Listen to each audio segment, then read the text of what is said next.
Welcome to Share.care, an all-inclusive community sharing experience, strength, and hope to create strong, healthy, and inspiring relationships. Share.care communities work toward every individual feeling safe, valued, and heard, free from the threat of danger, pain, or harm.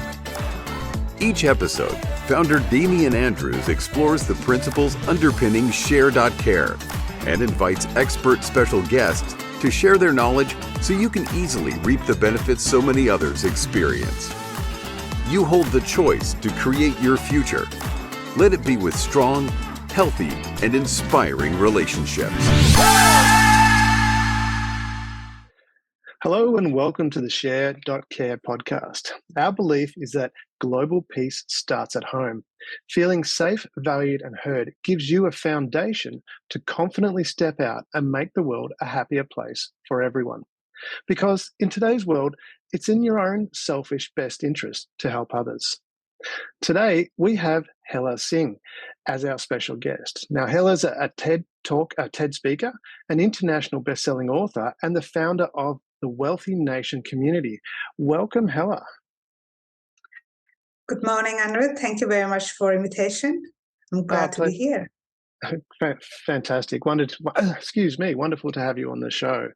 Now, would you like to share a bit of your background about where you're from, some of the challenges you've faced and that have led you to what you're doing now?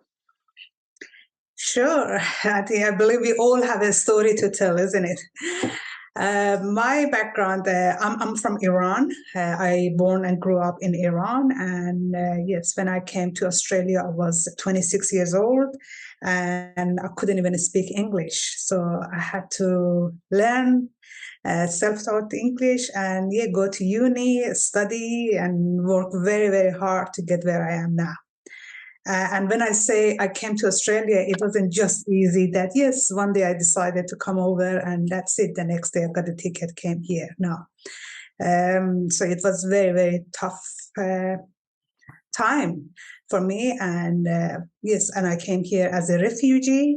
And it's been a very difficult journey for me. That's why I understand those people who migrate or they're refugee and go to a new country and what are their challenges, how difficult it is to even start a life in a new place, especially with a different language, and understand the laws and how to follow your dreams, how to know that, okay, is it possible to have a better life? And this is how all of this just led me to finally create this Wealthy Nation, which is a community for people who would like to just retire early. They want to understand what to do with their money. And I'm here to serve. Well, fantastic. I mean, that covers off quite a number of the principles underpinning Share. I mean, certainly money is very important from the perspective of how we being able to live our life and feel secure about our life. And that also comes to one of the other principles is having a plan as well. So when you came here, you talked about coming as a refugee. Did you come with much or did you have not very much or what? Yes. Tell us a bit about that. Yeah. Sure. No, I came here with $0. Yes, but I was lucky my brother was here. So, I stayed with him for the first couple of months. And then, I was on my own, working very hard. Yeah, when I look back, I just think that, okay, a lot of things that I did, maybe it seems very natural and normal here. Like, going to restaurant work and stuff. But from that culture and that background, it wasn't acceptable. Okay. So to see a girl who is already educated now go to restaurant and work, it was absolutely against the family values and, the cultural things. But yes, I did what I had to do to survive and even like study, and because I couldn't go to those English classes first because my case was under review to be granted permanent residency. So I remember at that time, I'm talking about 26 years ago, when I moved to Australia, there was no that way internet or AirPods or anything like that. I used to go to library, borrow those English cassettes, and all night just listening to those things. And yeah, that's how I learned and practiced. Wow, that's pretty intense. You came here with no money at all. Your brother, you said, was here. I guess that probably gave you a little bit of security, giving you that strength, which is another of Cher's principles, is to find your source of strength. But same token, from what you were saying there, that you had some cultural, use the term cultural restrictions. Like it wasn't from that working perspective. How did that find, and how did you find the strength to overcome that? What drove you to do that? Well, I always believed that, and that was the main reason I left my country. So it's just because what I wanted to have to what was the reality around me was way two different things. And for me, it's just, I knew that, okay, if I wanted to have a life that I want, I had only two choices, either just to quit my life, that's it, or just wanted to have to go for what I want. So I have to do something about it. As much as we all love to have a plan and follow the plan and everything happens with the plan, but that doesn't happen. That's life. And that, I believe at the same time, that makes it interesting and beautiful, because we plan to do something, but something else comes in to challenge us, to see us, whether are we really true to our selves, or are we authentic enough to know what we want, or we are just following other people's dreams. For me, overcoming that cultural thing was just, I had to decide for myself, either they are here to help me, feed me and do something for me, which to a degree, I have to say that my brother was happy to do it, but I didn't want to live my life like that. I didn't want to be dependent on someone else. So because to me, financial dependency comes with the things that then you have to follow what they say, and then you don't have your own choices. So, and that was something that I didn't want to live with it. And I remember even my brother said, oh, I will get a place for you, rent a room for you, and that's it. So you don't have to do these things. This is against the family things. I mean, what does the family think that you came here? I'm your elder brother and you are going to work in the restaurant. So just take it easy, stay here a couple of years, just enjoy your life and stuff. I said, no, I don't have time. I have to go out there and I have to, learn the language. I wanted to go to uni to finish my degree here. So yeah, and it's just a matter of things that I wanted to do things for myself. And obviously, everybody has got different values for themselves. But what I say, even for the money-wise, when I talk to my clients, I say that it's all great to have, of course, some goals, some target to work towards it. But it's beyond money. We all need to find something that really, really makes us do things and, wake up in the morning. And we have to find that word that will make us do that. For me, that word is legacy. So because of legacy, because I always thought that I don't want my name just to be part of in ancestry.com. That's it. So that's a very boring life to have. Just come here, live, maximum 100 years, and that's it. Go. I wanted my name to be, a bit there, longer there, and hopefully my story will help other people to understand that this journey is not going to be easy. But that's all we got. There's only one life and one shot. That's really interesting, because taking from what you've just said, part of what it sounds like was one of your key drivers was that you didn't want to be dependent on somebody else. And in this world, obviously, to not be dependent on anyone would be having some sort of financial security. And then you talk about legacy as well. So it seems to me, correct me if I'm wrong, that part of your what was driving you was that you didn't want to be dependent, and you want to share that of what you've learned with other people, so they're not stuck in that same position. Is that fair to say, or can you expand a bit more on that? Exactly. Sure, exactly. You got it right, Andrew. So yes, and especially for women. Look, I don't want to call myself feminist, but because I know that there are so many women, they think that, oh, why you are supporting men so much? And when I said, look, because we all are human, we should take the sex out of this. That okay, this is as a woman I have to do this, or as a man, men are doing this. That I believe everybody need to take responsibility. for their actions. So it doesn't matter is a man or woman. But unfortunately, that's what I've seen, especially in some certain part of the world, like where I'm coming from. Women have been more, exposed to being unfair behavior, injustice behavior towards them. The laws doesn't protect them. But that's why when I came to Australia, I was so naive. I thought, well, here is going to be so different, the land of all these opportunities, and they're going to, support women and stuff. But unfortunately, I saw the similar things happens here. And at the same time, I've seen it through my clients that it was sometimes it's men who are being abused financially or domestic violence and stuff, even against men. That's why I like to be open about it, that this is exactly the same things. We don't hear it as much from men, but we hear it more from women. And my view is that I want to help that, say that, okay, I want to share my story and I want to help whoever is in that position to step up and have a better life. You don't need to be dependent emotionally, financially to anyone else. And everybody needs to take control of their money. So then there is no regret for later on. That's quite amazing, actually, that you want to step out. And you've touched on some really, I would say, sensitive but very important topics as well, when we talk about financial dependency as well, with that ability to stand up and do what's right for you, particularly when we're talking about the family violence sector as well, people being able to, particularly women, step out and control their own destiny, not so much because there was certainly a lot of subjugation as you've talked about.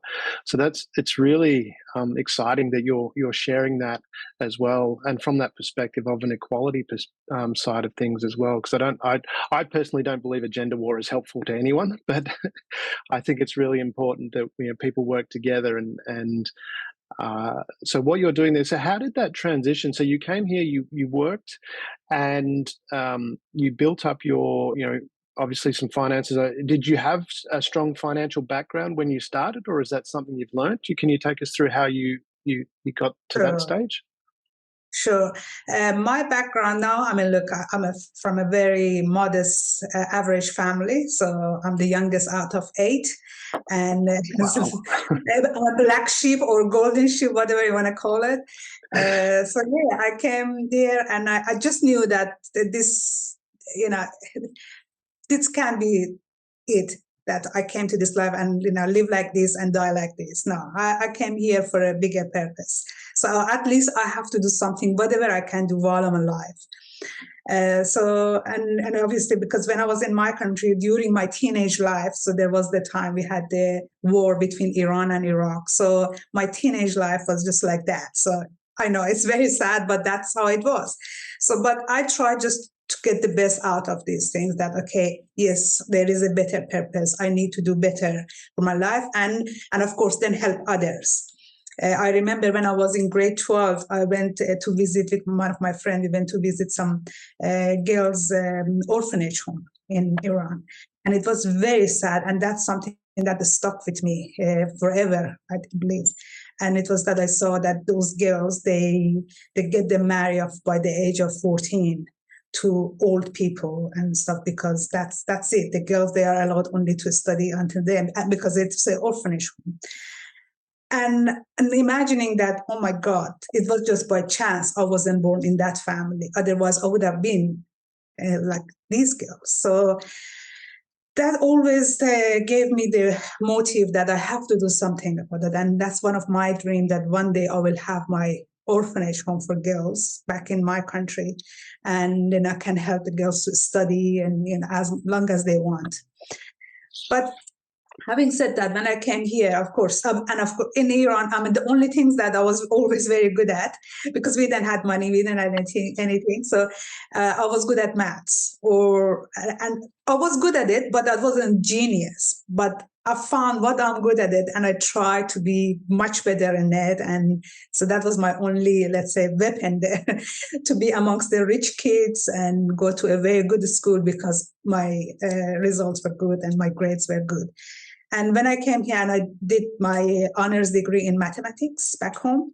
And when I came here, so that's the only thing I had. So yeah, I went to uni to study maths and finance, but at the same time, I was lucky to get a job in finance. I was looking for a job actually, and was again by chance I got this job. But my boss, he said to me that yes, because you don't have any experience, you have to come and work for volunteer just to see if you are good enough.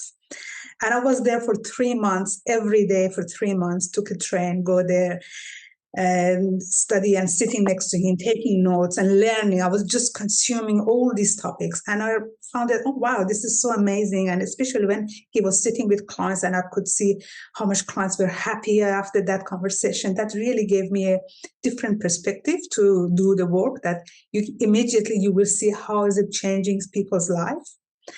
And that's how it got me interested. And yeah, after 3 months, I started there in October 99. And then in December 99, in Christmas party, they offered me the job. So that's why I always tell the new people that, look, don't be afraid to go out there and even work for volunteer just to learn things, because that's a great opportunity.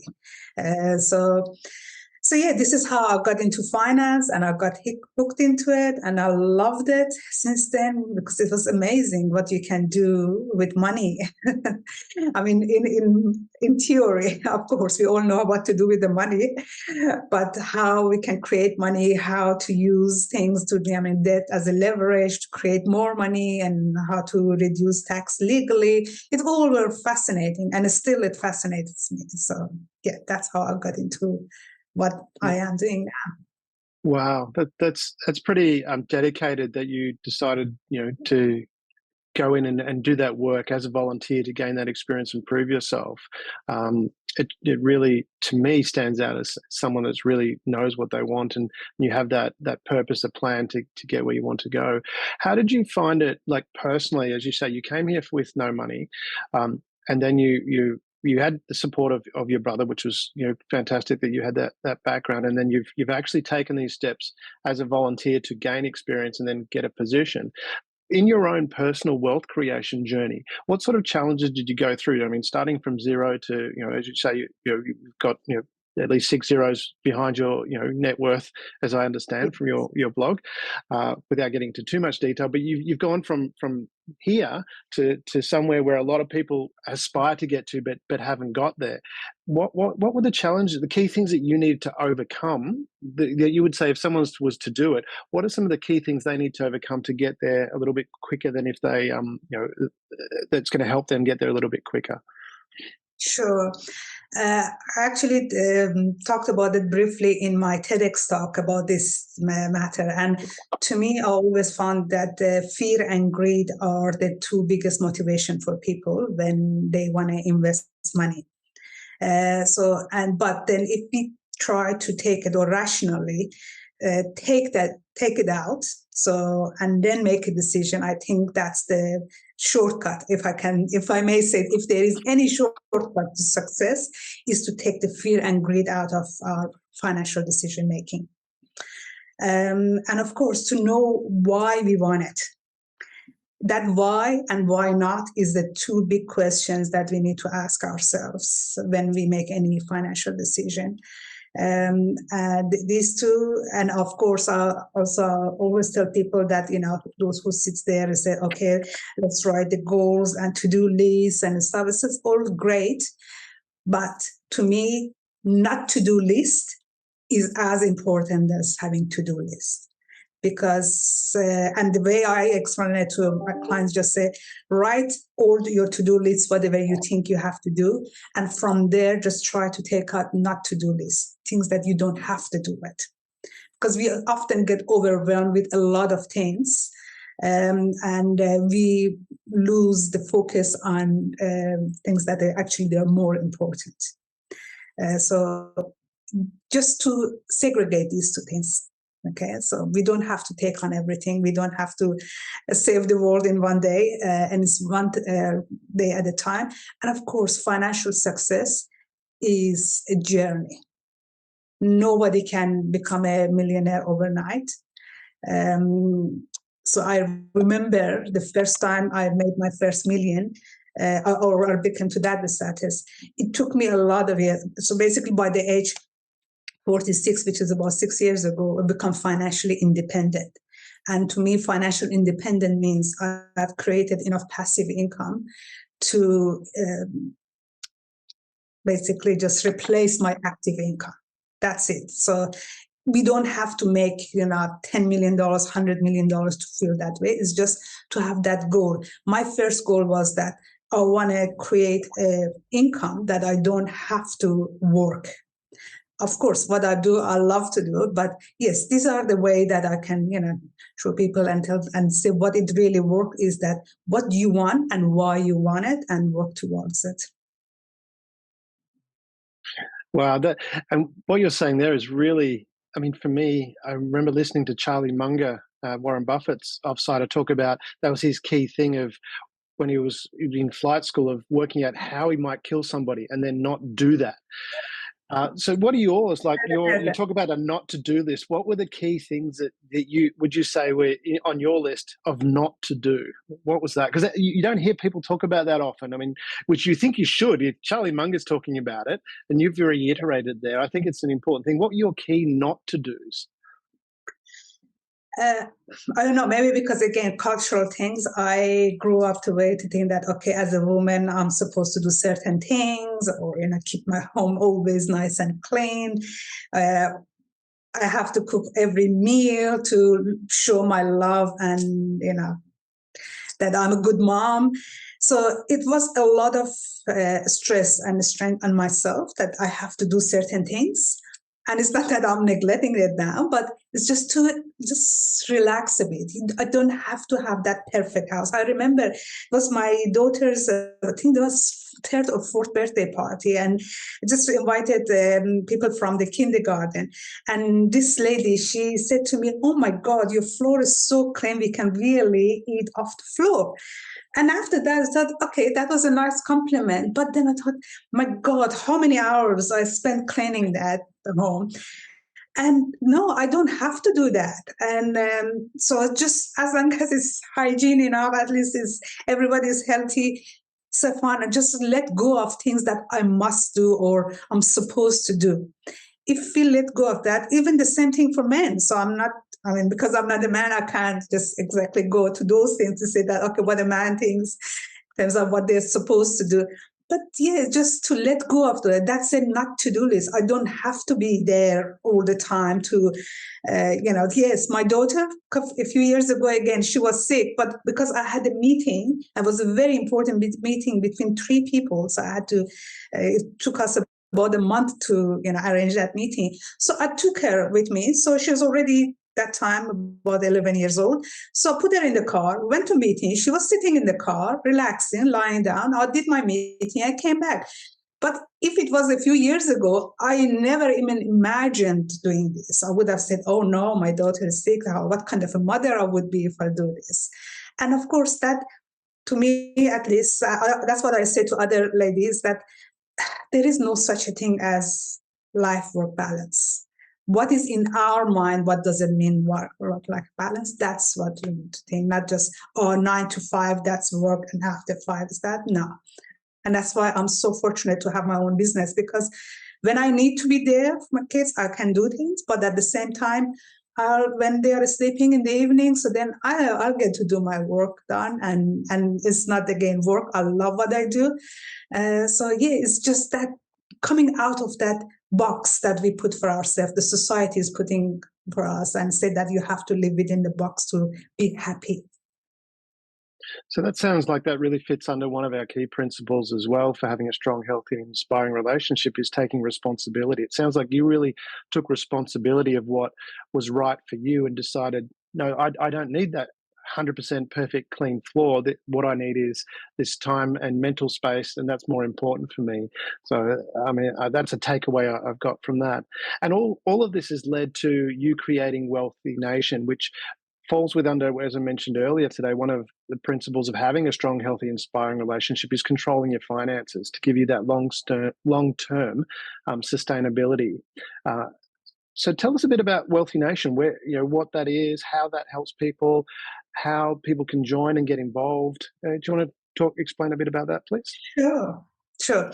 Well, a few years ago, I remember that many people, because they asked me a lot of questions on the same subject, and I was just actually very bored of repeating myself.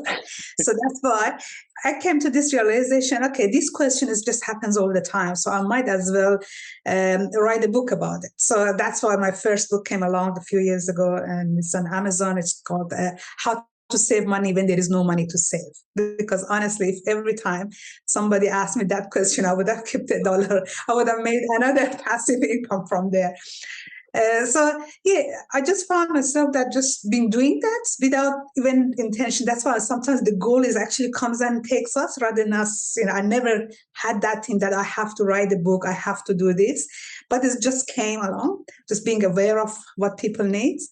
And that's why I totally believe in what that Seth Godin said, that I don't look for customers for my products. I find products for my customers. And I'm in that frame of mind that I always try to find what is it out there that can serve my people rather than just going and chasing customers. And then, and of course, the book went there. And then after that, other things came along. I said, okay, fine.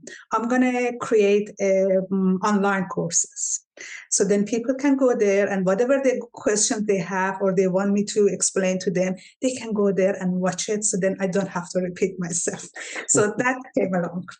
And then now in the last couple of years, because of COVID, everything went online. And I found out, oh, wow, I've got more clients now internationally. Before it was more just in Australia wide, but now I have clients from other countries. So, which is great. But then, okay, that's the way that they can do. So Wealthy Nation is all about now having people to have free access to all my online courses, which was previously everybody had to buy them to have access, even though I had a couple of them for free, just as my way of giving back to community. But then they have now free access to those courses. Plus, they can see me every week on Wednesday night, 6:30 p.m. Perth time. I'll be online for about 1.5 or 2 hours, and they can ask their financial questions there. So, and every week I'll just talk about a certain topic, and we'll just explore it and stuff. But it's just because there are not that many questions. If the question comes in, it's just going to be absolutely Q&A. And they have full access to me live every week. That's my commitment. And they have full access to all the courses. And most important, they have a community of people similar to them around them. Because I'm creating a community of people who are in the same money vibration, that they want to do something great for the world, not just to make money and become a millionaire and that's it. So yes, this is how people can, become a member and join. And it's just going to cost them only $100 a month. But then if they like to be for a full year, so they can pay $1,000 upfront, and that will be for the full year. And so that's how we are creating that. And that's why even people who are from other countries, they are logging in and they are just there. And every week we record the sessions, which will be available within the Wealthy Nation membership for people who like to, or in case they missed it or for whatever reason they want to watch it again, they can have access to that too. So is the communities that you create, is there a minimum level that of financial knowledge that a person needs to be, or do you cover from the very beginning right up to the high level? That's a great question, Andrew. Yes, there is no minimum or up there because obviously people are different. But my aim is, look, if for an 18-year-old to join there, probably not, because they don't have that much money situation to be aware of it, but of course still they can join in, or if let's say a parent join in, their kids can make use of their online courses. Like actually one of my clients is this family, they've got their own restaurant, but now their daughters who are in uni, sometimes they are joining because they want to ask the tax questions or something related to them. So it can be done for everyone, but of course for people who are let's say more than $5 million plus, we have different programs that I can help them, because I'm sure in those cases it will be more one-to-one rather than within the group session questions. That's fantastic. So it is really for everyone that can join. Now, if they wanted to contact you, because we're going to wrap up now, but what's the best way to reach out to you? This is the chance for you to plug your wares, so to speak. So what is the best way for people to reach out to you, contact you? Sure. Look, the best way is they can Google my name. I can promise there is only one Helia Singh in the world. They're there, and whatever way that they prefer to contact me, whether it's via phone 1-300-603-609, or will be via messengers, via LinkedIn, Instagram, Facebook, YouTube. So I'm all over the place. So they can find me, and yes, we will get back to them. And of course, I have a great team. So yes, somebody will get back to them soon. Fantastic. Yeah. So simply, if you want to reach Helia, just Google her name, and we'll put your details here in the podcast as well, your website, your email, and obviously your name, so they can Google that as well. It's been a pleasure having you on the show, and hopefully we can make an appointment sometime in the future to get another interview with you to cover up some specific things if you'd like to come back one day. It will be my pleasure, Andrew. Absolutely. Thank you. Thank you for being part of the Share.Care community and helping people around the world prosper. You're creating a bigger pie for everyone to share. The more people contributing to the world being a better place, the better the world becomes, for others and for you.